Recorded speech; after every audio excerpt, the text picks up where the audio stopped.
is the Desert Fox, signing on.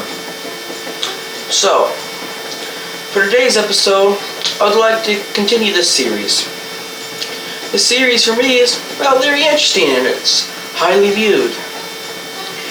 So, thank you for watching. Make sure to like, subscribe, hit that notification bell, leave a comment. So, I uploaded a video recently talking about raceology. If you don't know what that is, go to the last video. But for today's video, I decided to go one step deeper. Now, today we won't be covering just two races, black and white. We'll be covering Asians, and plus we'll be covering Indians. Specifically today, I would like to talk about racial economy. Now you see, blood plasma and folds in the brain do affect the population and how they react to different economies. Such as, well, I'll pull up a couple examples later in the video. So, we'll pull up first things first. Now obviously, as you know, for the USSR, well, communism didn't work out too great, now did it? So, that brings us to China. Now China has been roughly functioning under communism quite well for about 110 years. Now you see, this is because Chinese are famous for being high in population and, well, more lower in the self-preservation category. So we see this, and we can take from this a little bit about the biology. You see, Japanese, Chinese, and mostly Asians as a whole have very low testosterone, but very high blood plasma. This mixture, well, makes them very angry, but here, however, makes them very, as you see, very tiny. However, this also increases, well, fertilization, let's just say. So the population is, well, in China there's about 2 billion people, which is 7 billion people on the earth currently. That's a good chunk of the earth population right there, in one country. So you see, Chinese think with the high blood plasma levels and, well, actually, quite sizable brains, very intelligent, that the self-preservation category is not, well, very much there, actually. So you see, Chinese think almost as a ant colony. What must be good for all, not just the one. So, that brings us to white racial economy. So for this, we can exit out quite a few. See, for whites, Caucasians, you see, we function very poorly under communism. We think more of a self-preservation than altogether. So, that self-preservation means capitalism is wonderful for us. Communism is awful.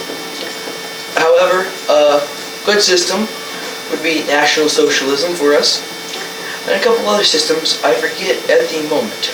Contributism and objectivism. It just occurred to me that I remember those now. So, however, for Chinese and Asians, they function very, very poorly under capitalism.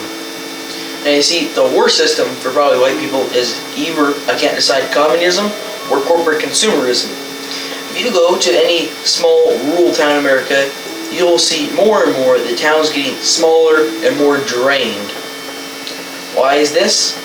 Well, if you go to a town or city in China, they're getting bigger, bigger, bigger, lower crime rates, beautiful, and almost perfect architecture. This is because, you see, the Chinese have been feeding off us for years. Yeah, see, there's a difference between capitalism and corporate consumerism. Corporate consumerism is offshore globalism.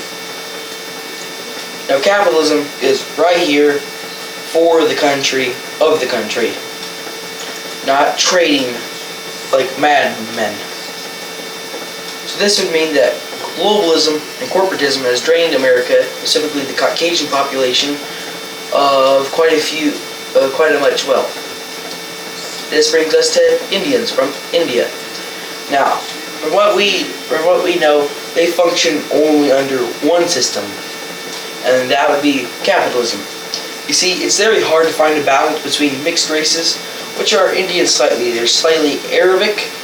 They're like 10% Caucasian, 30% Chinese, Mongolian, whatever you like to say. So, you see, it's very hard to find a system for mixed races. However, from everything we've concluded, capitalism works pretty well.